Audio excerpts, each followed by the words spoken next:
Harry Potter and the Philosopher's Stone by J.K. Rowling. Chapter 5 Diagon Alley. Harry woke early the next morning.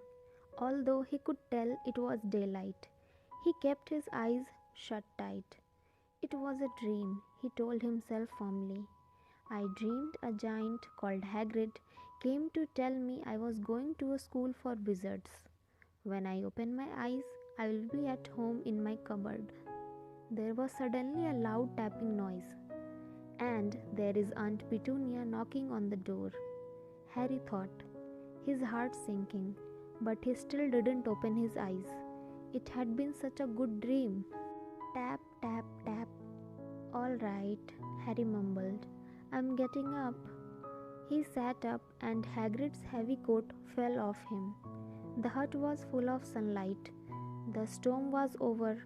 Hagrid himself was asleep on the collapsed sofa, and there was an owl rapping its claw on the window, a newspaper held in its beak. Harry scrambled to his feet, so happy he felt as though a large balloon was swelling inside him. He went straight to the window and jerked it open. The owl swooped in and dropped the newspaper on top of Hagrid, who didn't wake up. The owl then fluttered onto the floor and began to attack Hagrid's coat. Don't do that! Harry tried to wave the owl out of the way, but it snapped its beak fiercely at him and carried on savaging the coat. Hagrid, said Harry loudly, there is an owl. Pay him. Hagrid grunted into the sofa. What? He wants paying for delivering the paper. Look in the pockets. Hagrid's coat seemed to be made of nothing but pockets, bunches of keys, slug pellets, balls of string, mint humbugs, tea bags. Finally, Harry pulled out a handful of strange-looking coins. Give him 5 nuts, said Hagrid sleepily. Nuts? The little bronze ones. Harry counted out 5 little bronze coins, and the owl held out its leg so he could put the money into a small leather pouch tied to it. Then it flew off through the open window. Hagrid yawned loudly, sat up and stretched. Best be off, Harry. Lots to do today. Gotta get up to London and buy all your stuff for school. Harry was turning over the wizard coins and looking at them. He had just thought of something which made him feel as though the happy balloon inside him had got a puncture. Hagrid? Said Hagrid, who was pulling on his huge boots. I haven't got any money, and you heard Uncle Vernon last night. He won't pay for me to go and learn magic. Don't worry about that, said Hagrid, standing up and scratching his head. Do you think your parents didn't leave you anything? But if their house was destroyed, they didn't keep their gold in the house, boy. Nah. First stop for us is Gringotts, Wizard's Bank. Have a sausage? They are not bad cold. And I wouldn't say no to a bit of your birthday cake neither. Wizards have banks? Just the one, Gringotts, run by goblins. Harry dropped the bit of sausage he was holding. Goblins? Yeah, so it'd be mad to try and rob it. I'll tell you that never mess with goblins, Harry. Gringotts is the safest place in the world for anything you want to keep safe, except maybe Hogwarts. As a matter of fact, I gotta visit Gringotts anyway, for Dumbledore, Hogwarts business. Hagrid drew himself up proudly. He usually gets me to do important stuff for him. Fetching you, getting things from Gringotts, knows he can trust me, see? Got everything? Come on, then. Harry followed Hagrid out onto the rock. The sky was quite clear now, and the sea gleamed in the sunlight.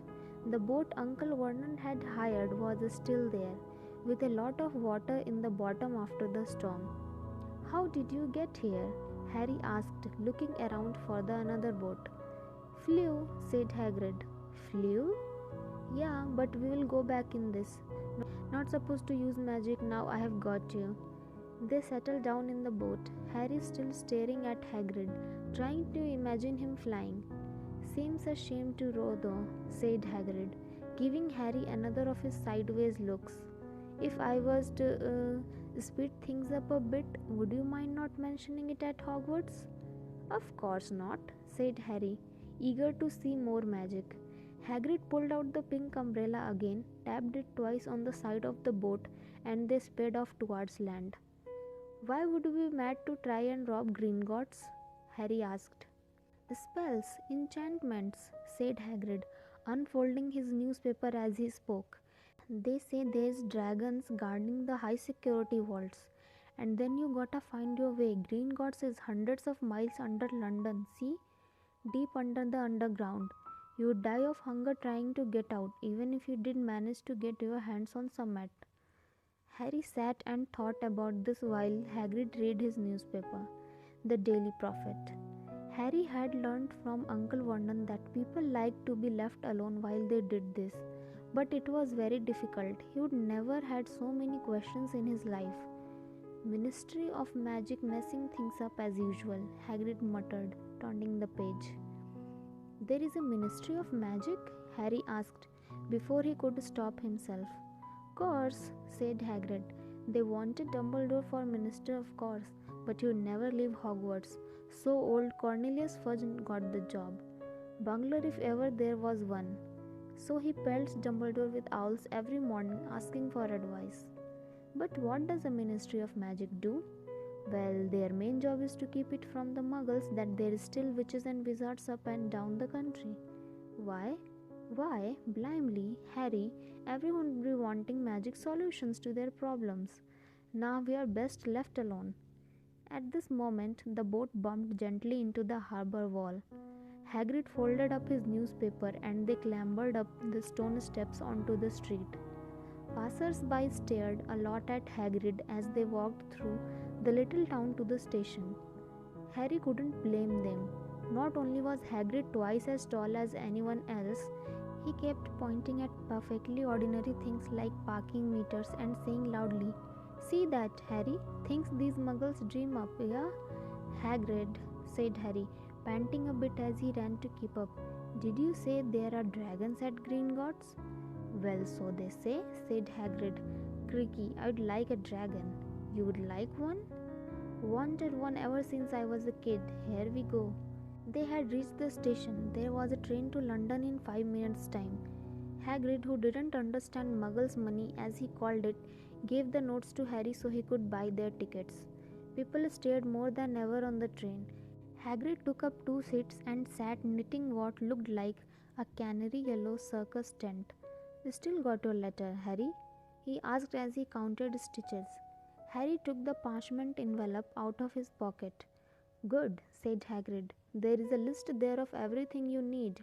Harry unfolded a second piece of paper he hadn't noticed the night before and read. Hogwarts School of Witchcraft and Wizardry. Uniform. First year students will require 1.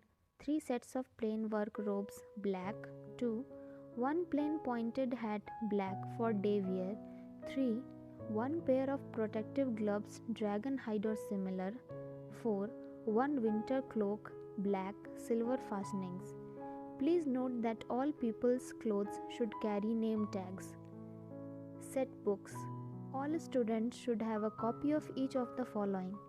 The Standard Book of Spells, Grade 1 by Miranda Goshawk, A History of Magic by Bathilda Bagshot, Magical Theory by Adalbert Waffling, A Beginner's Guide to Transfiguration by Emmerich Switch, 1000 Magical Herbs and Fungi by Phillida Spore, Magical Drafts and Potions by Arsenius Jigger, Fantastic Beasts and Where to Find Them by Newt Scamander, The Dark Forces, A Guide to Self-Protection by Quentin Trimble. Other equipment: 1 wand, 1 cauldron, pewter standard size 2, 1 set glass or crystal phials, 1 telescope, 1 set brass scales. Students may also bring an owl or a cat or a toad. Parents are reminded that first years are not allowed their own broomsticks. Can we buy all this in London? Harry wondered aloud. If you know where to go, said Hagrid. Harry had never been to London before. Although Hagrid seemed to know where he was going, He was obviously not used to getting there in an ordinary way. He got stuck in a ticket barrier on the underground and complained loudly that the seats were too small and the trains too slow. "I don't know how the muggles managed without magic," he said as they climbed a broken down escalator which led up to a road lined with shops. Hagrid was so huge that he parted the crowd easily. All Harry had to do was keep close behind him. They passed bookshops and music stores, hamburger bars and cinemas, but nowhere that looked as if it could sell you a magic wand.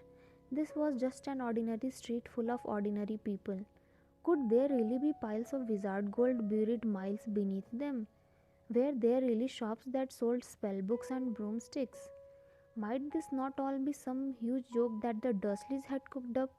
If Harry hadn't known that the Dursleys had no sense of humor, he might have thought so. Yet, somehow, even though everything Hagrid had told him so far was unbelievable, Harry couldn't help trusting him. "This is it," said Hagrid, coming to a halt. "The Leaky Cauldron. It's a famous place." It was a tiny, grubby-looking pub. If Hagrid hadn't pointed it out, Harry wouldn't have noticed it was there. The people hurrying by didn't glance at it. Their eyes slid from the big bookshop on one side to the record shop on the other, as if they couldn't see the Leaky Cauldron at all. In fact, Harry had the most peculiar feeling that only he and Hagrid could see it. Before he could mention this, Hagrid had steered him inside. For a famous place, it was very dark and shabby. A few old women were sitting in a corner, drinking tiny glasses of sherry. One of them was smoking a long pipe. A little man in a top hat was talking to the old barman, who was quite bald and looked like a gummy walnut. The low buzz of chatter stopped when they walked in. Everyone seemed to know Hagrid. They waved and smiled at him, and the barman reached for a glass, saying the usual, "Hagrid?" "Can't, Tom. I'm on Hogwarts business," said Hagrid, clapping his great hand on Harry's shoulder and making Harry's knees buckle. "Good Lord," said the barman, peering at Harry. "Is this... Can this be?" The Leaky Cauldron had suddenly gone completely still and silent. "Bless my soul," whispered the old barman. "Harry Potter! What an honor!" He hurried out from behind the bar, rushed towards Harry and seized his hand, tears in his eyes. "Welcome back, Mr. Potter, welcome back." Harry didn't know what to say. Everyone was looking at him. The old woman with the pipe was puffing on it without realizing it had gone out. Hagrid was beaming. Then there was a great scraping of chairs, and next moment Harry found himself shaking hands with everyone in the Leaky Cauldron. "Doris Crockford, Mr. Potter. Can't believe I'm meeting you at last." "So proud, Mr. Potter. I'm just so proud." "Always wanted to shake your hand. I'm all of a flutter." "Delighted, Mr. Potter. Just can't tell you. Diggle's the name. Diddles Diggle." "I have seen you before," Harry said, as Diddles Diggle's top hat fell off in his excitement. "You bowed to me once in a shop." "He remembers," cried Diddles Diggle, looking around at everyone. "Did you hear that? He remembers me." Harry shook hands again and again. Doris Crockford kept coming back for more. A pale young man made his way forward, very nervously. One of his eyes was twitching. "Professor Quirrell?" said Hagrid. "Harry, Professor Quirrell will be one of your teachers at Hogwarts." "Potter," stammered Professor Quirrell, grasping Harry's hand. "Can't tell you how pleased I am to meet you." "What sort of magic do you teach, Professor Quirrell?" "Defense against the dark arts," muttered Professor Quirrell, as though he would rather not think about it. No, not that you need it, Potter." He laughed nervously. "You'll be getting all your equipment, I suppose. I have got to pick up a new book on vampires myself." He looked terrified at the very thought. But the others wouldn't let Professor Quirrell keep Harry to himself. It took almost 10 minutes to get away from them all. At last, Hagrid managed to make himself heard over the babble. Must get on, lots to buy. Come on, Harry. Doris Crockford shook Harry's hand one last time, and Hagrid led them through the bar and out into a small walled courtyard where there was nothing but a dustbin and a few weeds. Hagrid grinned at Harry. Told you, didn't I? Told you was famous? Even Professor Quirrell was trembling to meet you. Mind you, he's usually trembling. Is he always that nervous? Oh yeah, poor bloke. Brilliant mind. He was fine while he was studying out of books, but then he took a year off to get some first-hand experience. They say he met vampires in the Black Forest and there was a nasty bit of trouble with a hag. Never been the same since. Scared of the students, scared of his own subject. Now where's me umbrella? Vampires, hags. Harry's head was swimming. Hagrid meanwhile was counting bricks in the wall above the dustbin. 3 up, 2 across, he muttered. Right, stand back, Harry. He tapped the wall 3 times with the point of his umbrella. The brick he had touched quivered. It wriggled in the middle, a small hole appeared. It grew wider and wider. A second later, they were facing an archway large enough even for Hagrid, an archway onto a cobbled street which twisted and turned out of sight. Welcome, said Hagrid, to Diagon Alley. He grinned at Harry's amazement. They stepped through the archway. Harry looked quickly over his shoulder and saw the archway shrink instantly back into solid wall. The sun shone brightly on a stack of cauldrons outside the nearest shop. Cauldrons, all sizes, copper, brass, pewter, silver, self-stirring, collapsible, said a sign hanging over them. Yeah, you will be needing one, said Hagrid, but we gotta get your money first. Harry wished he had about 8 more eyes. He turned his head in every direction as they walked up the street, trying to look at everything at once. The shops, the things outside them, the people doing their shopping. A plump woman outside an apothecary's was shaking her head as they passed, saying, Dragon liver, 16 sickles an ounce. They are mad. A low, soft hooting came from a dark shop with a sign saying, Ilop's Owl Emporium, tawny, screech, barn, brown, and snowy. Several boys of about Harry's age had their noses pressed against a window with broomsticks in it. Look, Harry heard one of them say, the new Nimbus 2000, fastest ever. They were shops selling robes, shops selling telescopes and strange silver instruments Harry had never been seen before. Windows stacked with barrels of bat splints and eel's eyes, tottering piles of spell books, quills and rolls of parchment, potion bottles, globes of the moon. Green gods, said Hagrid.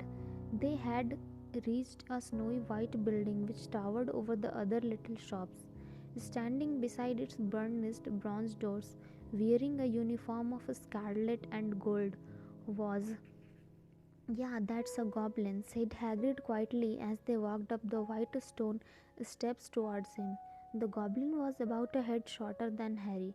He had a swarthy, clever face, a pointed beard, and Harry noticed very long fingers and feet. He bowed as they walked inside. Now they were facing a second pair of doors, silver this time, with words engraved upon them. Enter, stranger, but take heed of what awaits the sin of greed. For those who take but do not earn must pay most dearly in their turn.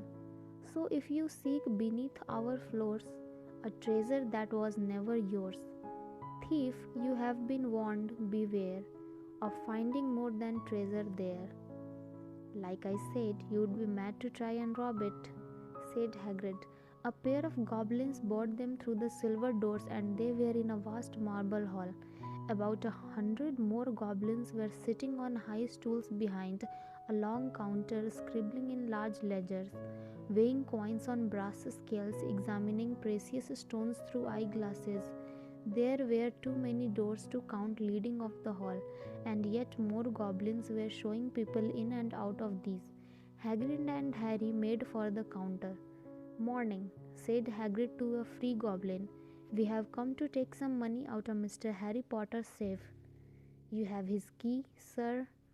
"Got it here somewhere," said Hagrid, and he started emptying his pockets onto the counter, scattering a handful of mouldy dog biscuits over the goblin's book of numbers. The goblin wrinkled his nose. Harry watched the goblin on their right weighing a pile of rubies as big as glowing coals. "Got it," said Hagrid at last, holding up a tiny golden key. The goblin looked at it closely. "That seems to be in order.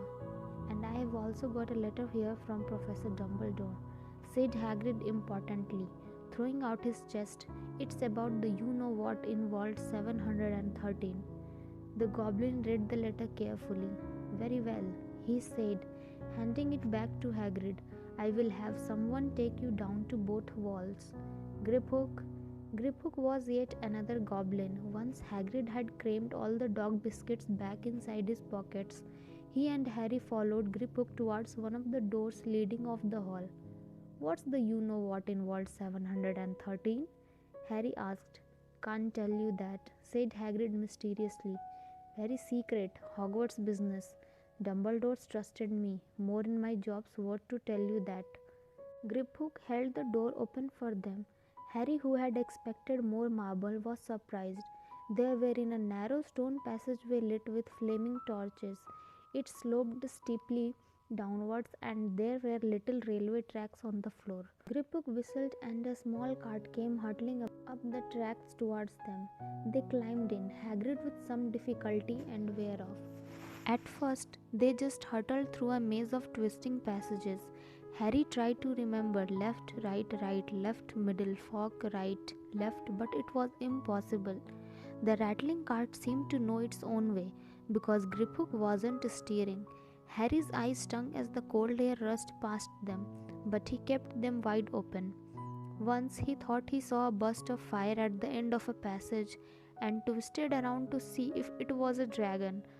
But too late, they plunged even deeper, passing an underground lake where huge stalactites and stalagmites grew from the ceiling and floor. "I never know," Harry called to Hagrid over the noise of the cart. "What is the difference between a stalagmite and a stalactite?" "Stalagmites got an M in it," said Hagrid, "and don't ask me questions just now. I think I'm gonna be sick." He did look very green, and when the cart stopped at last beside a small door in the passage wall, Hagrid got out and had to lean against the wall to stop his knees trembling.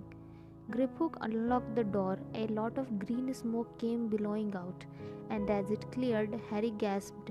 Inside were mounds of gold coins, columns of silver, heaps of little bronze nuts. "All yours," smiled Hagrid. "All Harry's?" It was incredible. The Dursleys couldn't have known about this, or they would have had it from him faster than blinking. How often had they complained how much Harry cost them to keep, and all the time there had been a small fortune belonging to him, buried deep under London. Hagrid helped Harry pile some of it into a bag. "The gold ones are gallons," he explained. 17 silver sickles to a gallon, and 29 nuts to a sickle. It's easy enough, right? That should be enough for a couple of terms. We'll keep the rest safe for you." He turned to Griphook. "Vault 713 now, please, and can we go more slowly?" "One speed only," said Griphook. They were going even deeper now and gathering speed. The air became colder, and as they hurtled round tight corners, they were rattling over an underground ravine, and Harry leaned over the side to try and see what was down at the dark bottom, but Hagrid groaned and pulled him back by the scruff of his neck. Vault 713 had no keyhole. "Stand back," said Griphook importantly. He stroked the door gently with one of his long fingers, and it simply melted away. If anyone but a Gringotts goblin tried that, they would be sucked through the door and trapped in there, said Griphook. "How often do you check to see if anyone's inside?" Harry asked. "About once every 10 years, said Griphook with a rather nasty grin. Something really extraordinary had to be inside this top security vault. Harry was sure, and he leaned forward eagerly, expecting to see fabulous jewels at the very least, but at first he thought it was empty. Then he noticed a grubby little package wrapped up in brown paper lying on the floor. Hagrid picked it up and tucked it deep inside his coat. Harry longed to know what it was, but knew better than to ask. "Come on, back in this infernal cart, and don't talk to me on the way back. It's best if I keep my mouth shut," said Hagrid. One wild cart ride later, they stood blinking in the sunlight outside Gringotts. Harry did not know where to run first, know that he had a bag full of money. He didn't have to know how many galleons there were to a pound to know that he was holding more money than he would had in his whole life, more money than even Dudley had ever had. "Might as well got a uniform," said Hagrid, nodding towards Madame Malkin's robes for all occasions.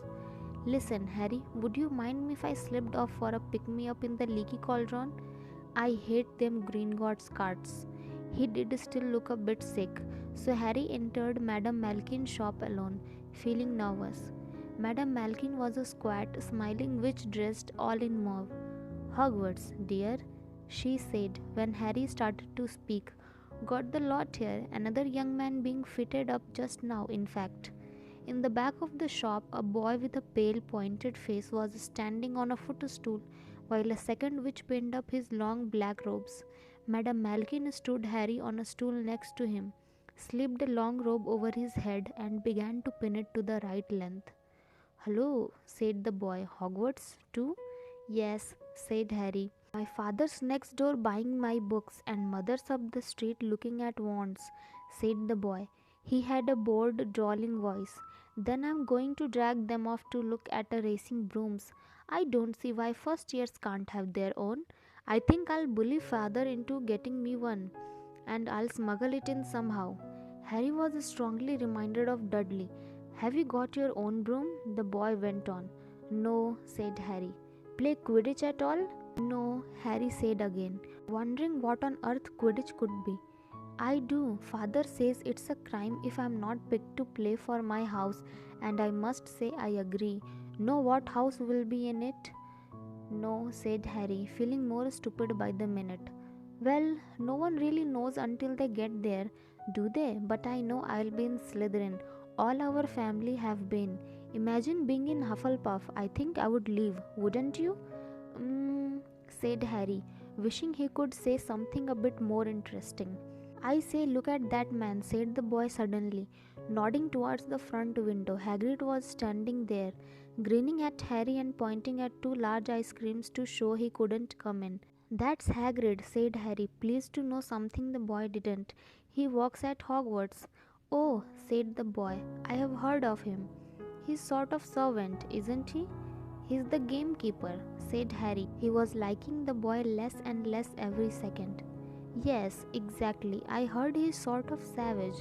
Lives in a hut in the school grounds, and every now and then he gets drunk, tries to do magic, and ends up setting fire to his bed." "I think he's brilliant," said Harry coldly. "Do you?" said the boy with a slight sneer. "Why is he with you? Where are your parents?" "They are dead," said Harry shortly. He didn't feel much like going into the matter with this boy. "Oh, sorry," said the other, not sounding sorry at all. "But they were our kind, weren't they?" "They were witch and a wizard, if that's what you mean." "I really don't think they should let the others shot in. Do you? They are just not the same. They have never been brought up to know our ways. Some of them have never even heard of Hogwarts until they get the letter. Imagine. I think they should keep it in the old wizarding families. What's your surname anyway?" But before Harry could answer, Madame Malkin said, "That's you done, my dear," and Harry, not sorry for an excuse to stop talking to the boy, hopped down from the footstool. "Well, I'll see you at Hogwarts, I suppose," said the drawling boy. Harry was rather quiet as he ate the ice cream Hagrid had bought him, chocolate and raspberry with chopped nuts. "What's up?" said Hagrid. "Nothing," Harry lied. "They stopped to buy parchment and quills." Harry cheered up a bit when he found a bottle of ink that changed color as you wrote. When they had left the shop, he said, "Hagrid, what's Quidditch?" "Blimey, Harry, I keep forgetting how little you know." "Not knowing about Quidditch?" "Don't make me feel worse," said Harry. He told Hagrid about the pale boy in Madame Malkin's, and he said people from Muggle families shouldn't even be allowed in.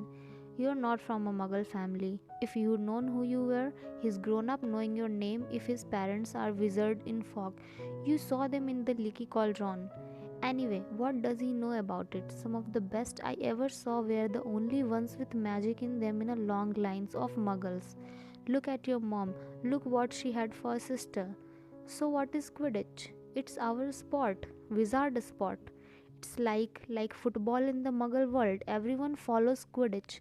Played up in the air on broomsticks, and there is 4 balls. Sorta hard to explain the rules." "And what are Slytherin and Hufflepuff?" "Schoolhouses. There is 4. Everyone says Hufflepuff are a lot of duffers, but I bet I'm in Hufflepuff," said Harry gloomily. "Better Hufflepuff than Slytherin," said Hagrid darkly. "There is not a single witch or wizard who went bad who wasn't in Slytherin. You know who was one? You know who was at Hogwarts?" "Years and years ago," said Hagrid. "They bought Harry's school books in a shop called Floris and Blott's, where the shelves were stacked to the ceiling with books as large as paving stones bound in leather. Books the size of postage stamps in covers of silk, books full of peculiar symbols, and a few books with nothing in them at all. Even Dudley, who never read anything, would have been wild to get his hands on some of these."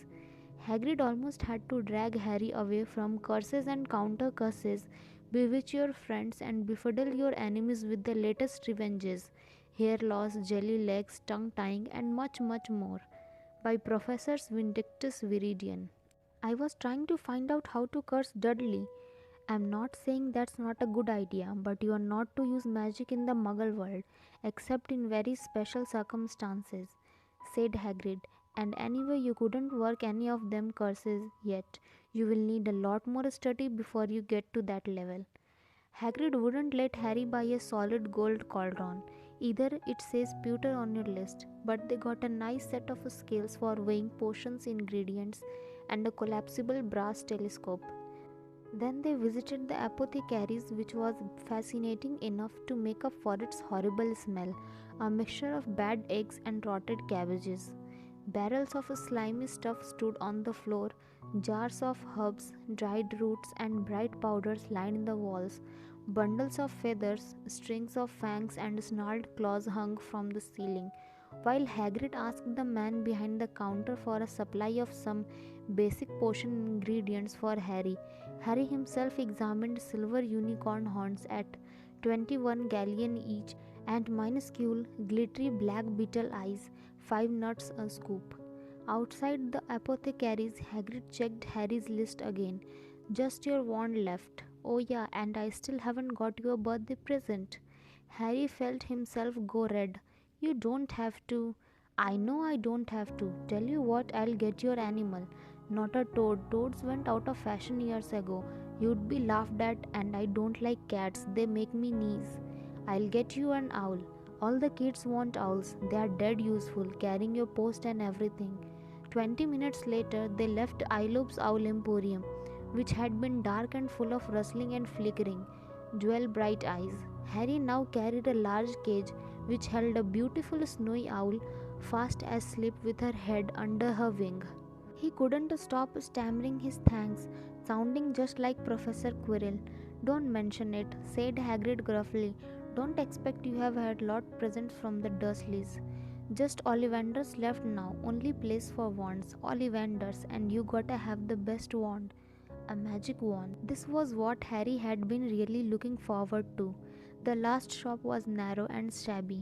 Peeling gold letters over the door read "Ollivanders, makers of fine wands since 382 BC. A single wand lay on a faded purple cushion in the dusty window. A tinkling bell rang somewhere in the depths of the shop as they stepped inside. It was a tiny place, empty except for a single spindly chair, which Hagrid sat on to wait. Harry felt strangely as though he had entered a very strict library. He swallowed a lot of new questions which had just occurred to him, and looked instead at the thousands of narrow boxes piled neatly right up to the ceiling. For some reason, the back of his neck prickled. The very dust and silence in here seemed to tingle with some secret magic. "Good afternoon," said a soft voice. Harry jumped. Hagrid must have jumped too because there was a loud crunching noise and he got quickly off the spindly chair.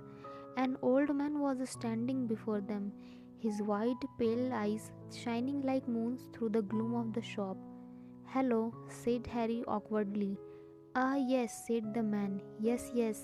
I thought I would be seeing you soon, Harry Potter." It wasn't a question. You have your mother's eyes. It seems only yesterday she was in here herself, buying her first wand. 10 1/4 inches long, swishy, made of willow, nice wand for charm work. Mr. Ollivander moved closer to Harry.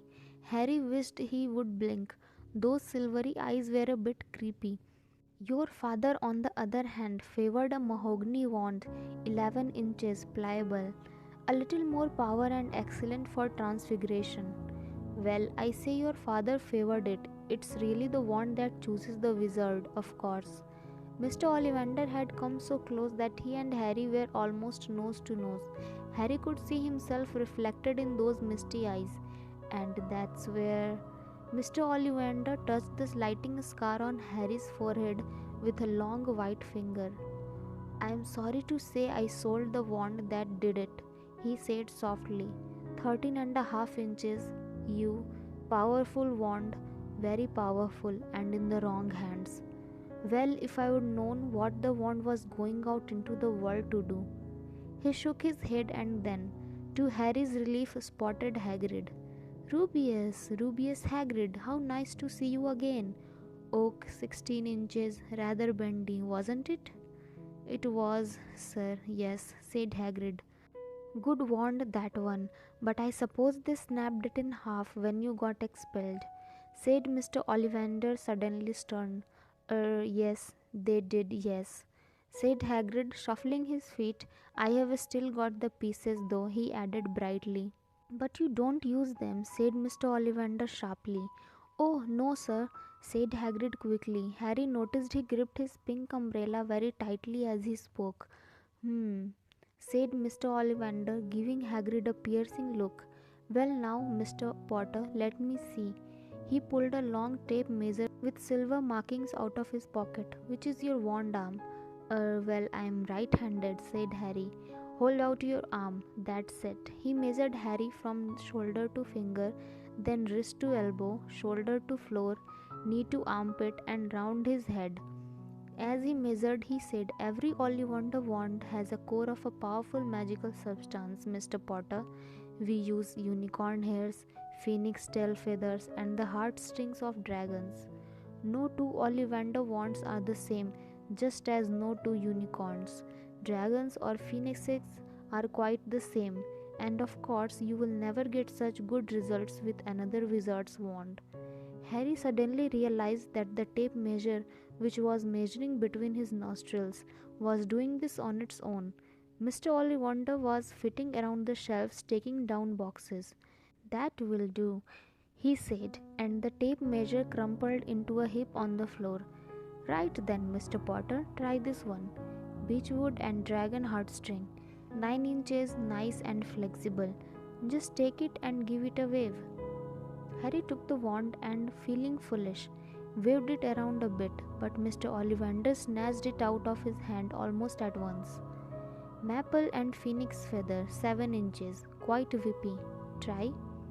Harry tried, but he had hardly raised the wand when it too was snatched back by Mr. Ollivander.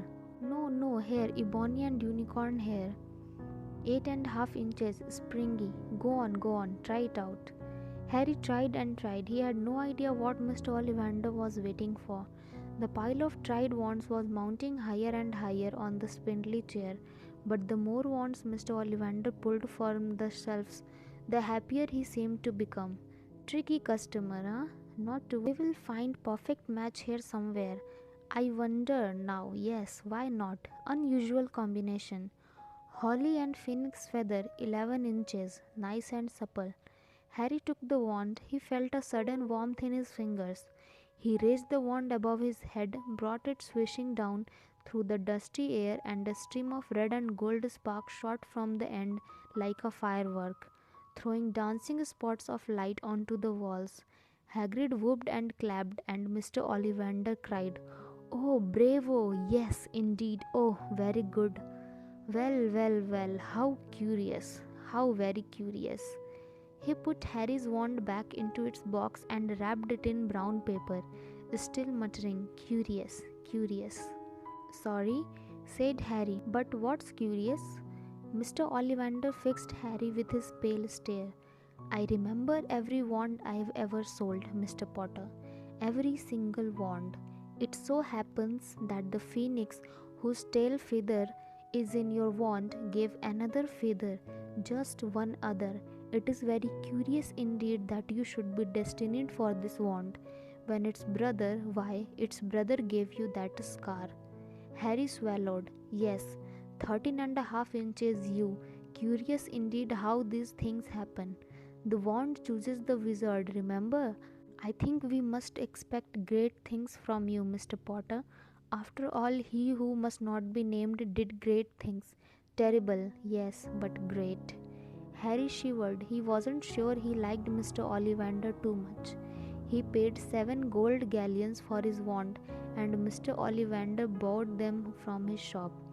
The late afternoon sun hung low in the sky as Harry and Hagrid made their way back down Diagon Alley, back through the wall, back through the leaky cauldron, now empty.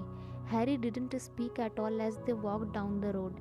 He didn't even notice how much people were gawping at them on the underground, laden as they were with all their funny-shaped packages, with the sleeping snowy owl on Harry's lap, up another escalator out into Paddington Station. Harry only realized where they were when Hagrid tapped him on the shoulder. "Got time for a bite to eat before your train leaves," he said. He bought Harry a hamburger and they sat down on the plastic seats to eat them. Harry kept looking around. Everything looked so strange somehow. "You all right, Harry?" "You are very quiet," said Hagrid. Harry wasn't sure he could explain. He would just had the best birthday of his life, and yet he chewed his hamburger trying to find the words. "Everyone thinks I'm special," he said at last. "All those people in the leaky cauldron, Professor Quirrell, Mr. Ollivander. But I don't know anything about magic at all. How can they expect great things? I'm famous and I can't even remember what I'm famous for. I don't know what happened when I mean the night my parents died." Hagrid leaned across the table. Behind the wild beard and eyebrows he wore a very kind smile. "Don't you worry, Harry. You will learn fast enough. Everyone starts at the beginning at Hogwarts. You will be just fine. Just be yourself. I know it's hard.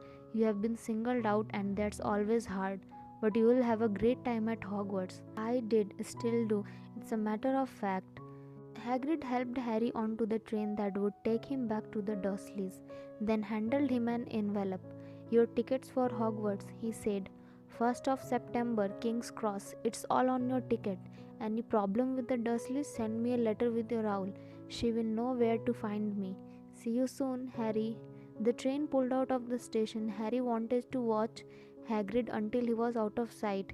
He rose in his seat and pressed his nose against the window, but he blinked and Hagrid had gone.